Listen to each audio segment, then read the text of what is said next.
This tutorial is going to introduce you to blend modes, and blend modes are a really fun thing that allow you to quickly add texture and any other number of visual techniques to your image just very quickly. So we're going to start with this image, and by the way, I've included links to these images below, so to give the awesome artist some credit. Then we'll go from a picture like this to a very stylized image like this in just a little bit of time.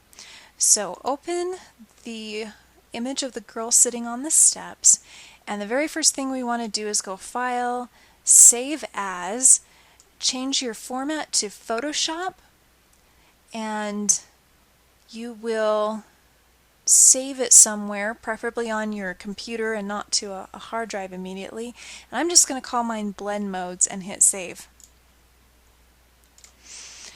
The progress as you go along will be saved occasionally by Photoshop, and you can save as you go along manually as well.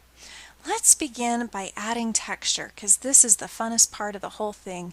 Go to whichever browser you prefer. I happen to like Google Chrome, and in the search bar type in paper and hit return, and then click on images to get an image search.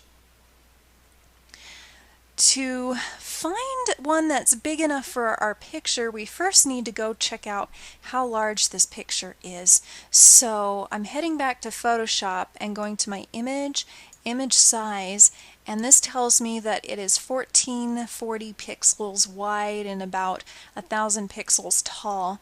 So back in Chrome, I'm going to look for a file that is at least that big. So as I hover over these, I can see these little numbers down here. Now if you're not seeing anything big enough, there's a cool trick. You can hit Search Tools and then look by size for things that are large or larger than a certain size. So I know I want things to be larger than about 1000 pixels wide, and that will narrow your search.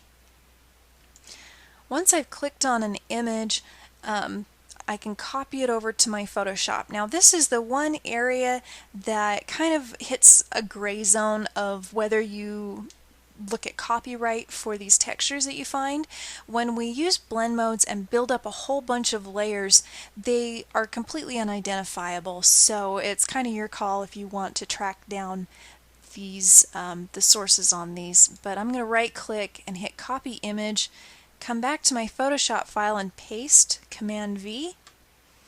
So now I have a texture above my picture, and it's looking kind of big, so I'm going to zoom back a little and hit Command T and then transform it down so it fits my image a little bit better.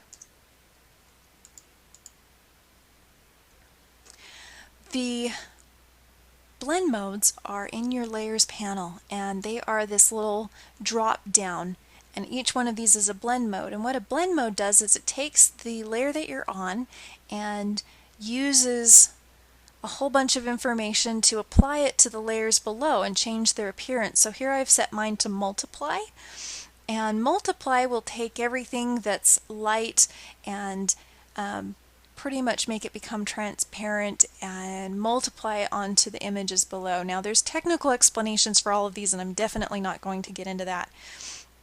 A quick way for flipping through your blend modes is to grab your move tool by hitting V and then hold shift, and you can use the plus and minus keys. And this is nifty because sometimes you just don't know what blend mode is going to work best.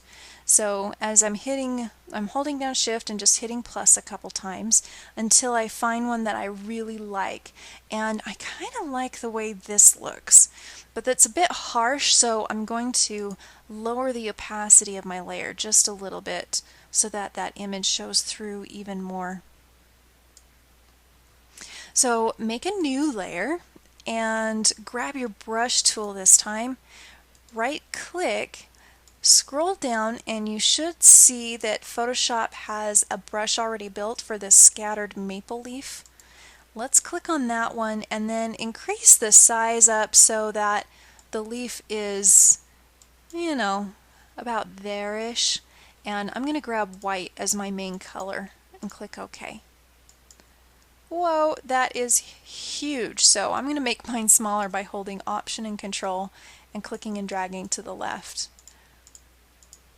That's better. So I'm just clicking and adding some leaves to sort of frame this chick in. If you add too many, you can go in with the selection tool and delete just a couple. Let's do a blend mode on this layer too. Once again, the shortcut for shifting through is grab your Move tool, hold Shift, and then hit the plus or minus keys. Now this is solid white, so some of these aren't even going to show an effect. This one looks pretty good. I think that's where I'm going to stop, and again, because this is a pretty harsh effect, I'm going to lower the opacity so these aren't quite as obvious. I can still paint onto this layer, by the way, so it looks like I have none of this up in the corner, and I want to add just a couple more spots where these leaves show up.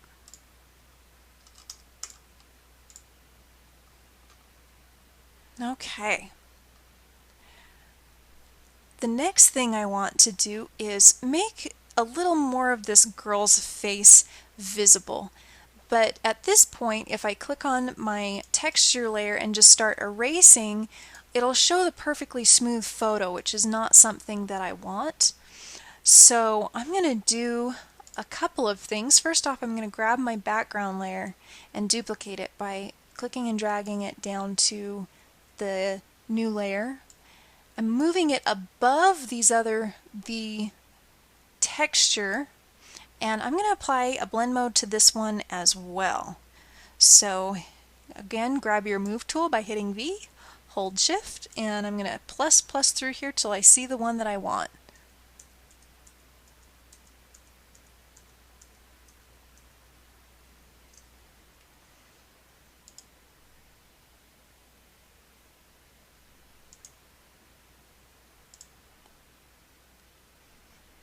Okay, I like that. So if I zoom in, I can still see that there's a little bit of texture over her skin. It doesn't look the same as the original, but I still want to see a whole bunch of this other stuff. So we really haven't hit masking yet. I'm not going to cover that. We're just going to grab the eraser tool, grab a fuzzy brush, and then just erase away the areas around her that you want all that texture we just added to show through.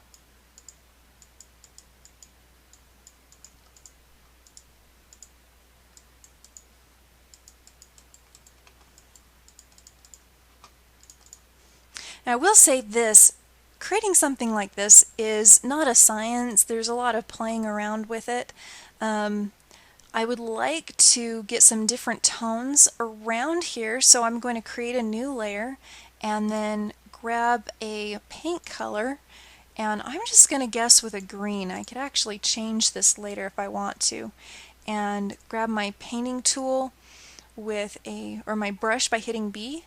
Now I'm going to grab a soft circle, and just to see what this does, I'm going to just hit a couple of spots, and I know it looks really weird, but when we grab our Move tool, hold Shift, and hit plus a couple more times, you can see that this actually has quite a cool effect on some of these. So I'm just flipping through to see if there's one I like, and there it is. Okay, so I've used a bright green layer and put it on soft light. Now again, it's a little bit too bright, so I'm going to lower the opacity of the layer so that it's not overwhelming everything.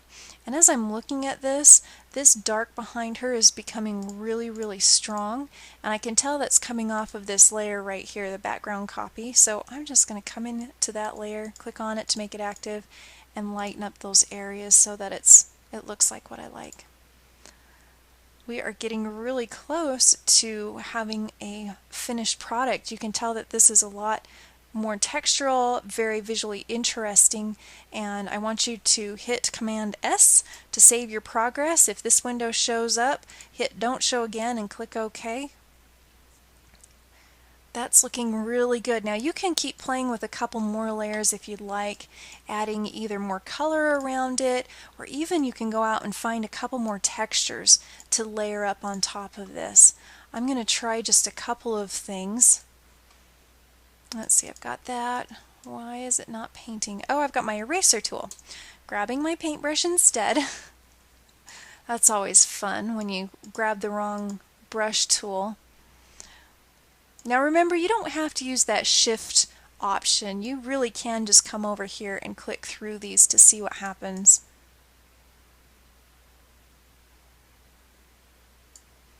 You know, I like that look, but I think I'd like it on the bottom better. So I'm on that layer, I'm going to hit Command T to transform, flip this vertically, hit enter to end, and then grab my move tool by hitting V and move it down to the bottom. Having darker at the bottom is more visually comfortable because we're used to light coming from the top, and if it's reversed, it kind of sets your brain for a loop. Okay, I would say this is enough for blend mode. Save it and go on to the next tutorial to see about using text with some layer styles.